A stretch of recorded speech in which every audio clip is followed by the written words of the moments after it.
So I've just come back from a 5-hour round trip to pick up a new bird. Now at the end of the last owl diary I mentioned that because of the increase in work that we do, we're going to need at least one more Harris hawk. It's in the plan, and so I did find this one and decided to go down and get it straight away. So it's a male Harris hawk. We only work with the males, that's because they're just a bit easier generally when it comes to training. And this is the thing, you know, we are doing a service where we need that reliability, and from a practical sense it makes sense to stick with male hawks. So here he is. I've been thinking of names. I've not quite decided, but hopefully by the end of this video I'll tell you what the name is. And I'm going to be very careful here because obviously he's in a new place, a new environment. Let him have a little look around. I'm now going to slowly pull him out so you can see him a bit closer. So of course, get my safety grip in there. Oh, he's stepping on, look. That's brilliant. Out you come. Come on then. That's it. Oh, fabulous. Here he is. Now he is a stunning looking bird, and this is because he is quite young, about 11 months old.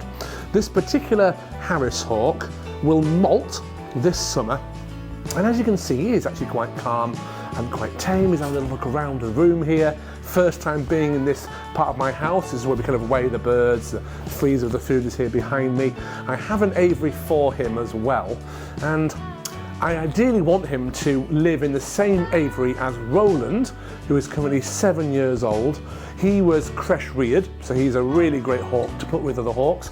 But of course it's a Harris hawk, or a Harris's hawk as they're known, which in the wild do hunt in packs anyway. They are a team player in that respect. A little bit of preening there. So, you know, hopefully they'll live together, which is a great space saver, but also it means that I have myself a little cast, a little duo of hawks, and I can therefore fly them together. So if we're going to an event and we have a show, I could then fly 2 hawks together. In the past I have had 3 hawks in a show before, and it just adds some excitement, and it also shows how the hawks kind of work together, although in a flying show they don't necessarily work together like they would in the wild hunting. So it's really important over the next few weeks for me to give this bird lots of lovely food. I've got some rats, some quail, lots of cockle chicks. My cocker spaniel just walked in and you spotted the dog there. The previous owner actually had dogs as well. When I arrived at the property, I met the gentleman, obviously met the bird. He put him on my hand. I did a little health check. I checked under the anklets. I checked under his feet. I had a look at the feathers close up. He is in really good condition, and I could see straight away that he was a young hawk because of this beautiful feathering, which it's a shame they lose that when they molt and get their adult plumage in. Although there is a bit of a disadvantage flying a bird with these feathers. They're a little bit thinner, and on a windy day they can get blown about a little bit more than you maybe want them to. So we're going to have to give him some fat weight time later in the summer, but I don't think it'll take long to train him to fly, and he has already flown free, of course, with the previous keeper, so it's not like getting a brand new hawk that doesn't know what to do. So knowing that I was going to pick the bird up, the gentleman I bought him from didn't feed him today, so we had a nice empty crop on the way here. But I have got over here a mouse, which is seen. He seems very interested. He is at semi-flying weight at the moment. And let's have a look. Oh, you're eating on the glove very happily. So these are all good signs when we get a new bird. If it's going to eat on the glove straight away, very comfortably, that's a great sign. Oh, nice. There's the guts of the mouse. If the bird is not looking nervous at all, that's really good. I dare say that free-lofted in an aviary, I may have to catch the bird a little bit in the first few times that I handle him. Maybe I'll just offer food on the glove every time to encourage him to come over, but I'm not interested in getting him flying free immediately. A few weeks of getting him used to me, his new home, and everything like that. Also, later this week, I will put this hawk in with Roland, one of our older hawks, to see how they both respond. And in fact, I'll show you it in this video as well a bit later. So we can enjoy that experience together and see what happens, fingers crossed. But it is really important that I start building up the team of birds, especially getting a new Harris hawk, because we use them for so many different events and so many different services. Like at the site I'm at today, which is a really massive warehouse, and if you look up there, you probably won't even see it on camera at the moment, but he's right at the top, about 70 feet high. This is Roland at the moment, and here he comes down now. Got a leg on the glove here. And this is the sort of venue we'll do with pest control, because the hawk will fly up, scare the pigeon off, they scatter, maybe exit the building. Of course, we've got to be careful with the bird because there are forklift trucks around, there is sort of machinery and things, so we do pay attention to that as we go around. But I generally let him set off when he wants. If not, I can give him a little cast off and he'll fly back up.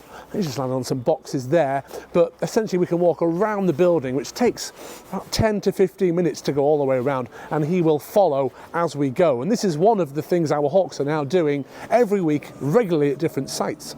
So we also use our hawks for the flying experiences like we're doing here in the York Museum Gardens, which we're here on a regular basis. Lovely sunny day today, actually. Maverick's the one we're currently flying here. He's 4 years old now. He's become a really keen bird. A little bit vocal, which we don't mind. And he's currently on the Abbey there. He's going to be swooping down to our customer's glove here. And this is the thing, we do use the hawks, as I say, for pest control now, for the flying experiences, for flying shows. So now that we've got 3 hawks, we've got a better chance of covering all the work we've got. So let's have a go then at putting in the new hawk with Roland, our eldest hawk. Let's see what happens. So I'm currently stood outside the aviary with Roland here, the 7-year-old hawk, and the new hawk here. Name reveal coming up very shortly. And I'm just trying to see what the behaviour is between the two. Because it'd be lovely if they could live in the same aviary together. Perhaps I could fly them together in a cast, as it would be called. But the way that this one's behaving and making that noise there is certainly very interesting. It's also hard to tell what Roland's thinking here as well. So I'm not going to release him, he's on the leash here. I'm going to have a go going in and just seeing what happens.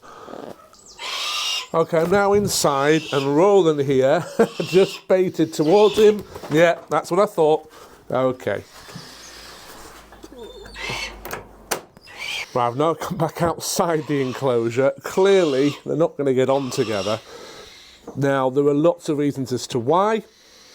And commonly it's a pecking order thing, it's a territory thing, even though Harris hawks, or Harris's hawks as they're known, are a community bird. In the wild they live together and hunt together. And, you know, I have in the past flown them together, but these two don't look like they're going to get on. That could change with time, but at least we know initially it's not going to work. So, different enclosures for them then, clearly. Oh well, work in progress, I guess. So, we've decided on a name for him. Well, I've decided on a name, I think. And I've gone for Axel. I think it suits him. We've already got him flying to the glove in the aviary. We think he's going to be a really good hawk, a really great addition to the team. And I'm going to be flying him free probably in the next week or two and start getting his fitness training done and build up his stamina for all the work that we do. So on to a few more jobs now as head falconer, which means I essentially delegate the duties. I've actually got someone out today doing a booking, fulfilling that, but I'm out doing a bit of cleaning and things. And this is a dirty astroturf. We put these in the boxes that we use as a sort of flooring. You can actually use carpet, like cuttings of carpet. You could use newspaper, but it wouldn't really be quite as good. This softer stuff, it's just something to sit on if the bird does jump down, and it does collect the dirt as well. So I'm just going to quickly show you how I actually clean it properly. And the first thing to do, of course, is to get the hose on and to give it a good rinse. So what I'm doing here is just rinsing out all of the feces and dirt in general. I can always give it a little scrub with my foot if I need to.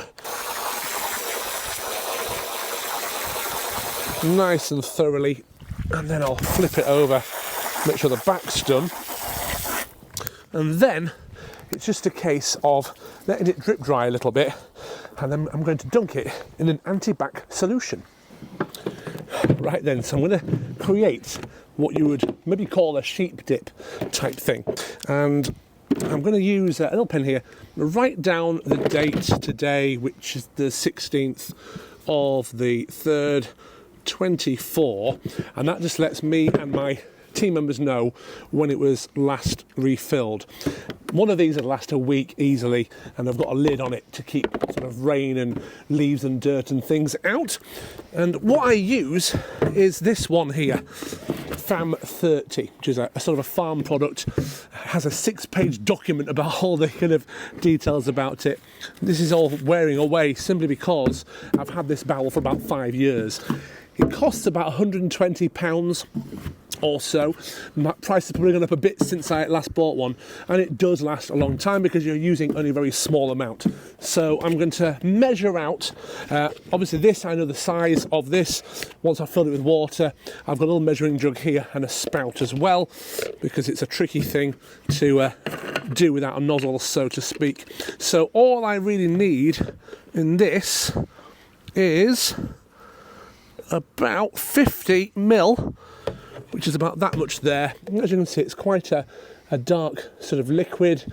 It has a subtle but very potent smell to it. I'll pop that in, and then I'm going to fill that with fresh water.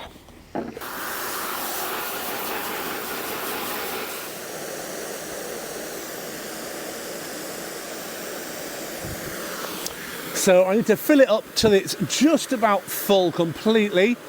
The range of how much of the compound you mix with water can vary. I go in the middle of what's expected, of what's allowed, as it were. And this is considered an animal safe product as such. Essentially, it won't harm a larger animal, but it will kill off bacteria, fungus, viruses, and that kind of thing. So we use this, and we use the F10, but that's more of something we use intermittently throughout the week by spraying it on perches. We use this stuff when we clean our aviaries in full and spray it all over the walls, the floors, the perches, everything. But it's also useful to dip your astroturfs in as well.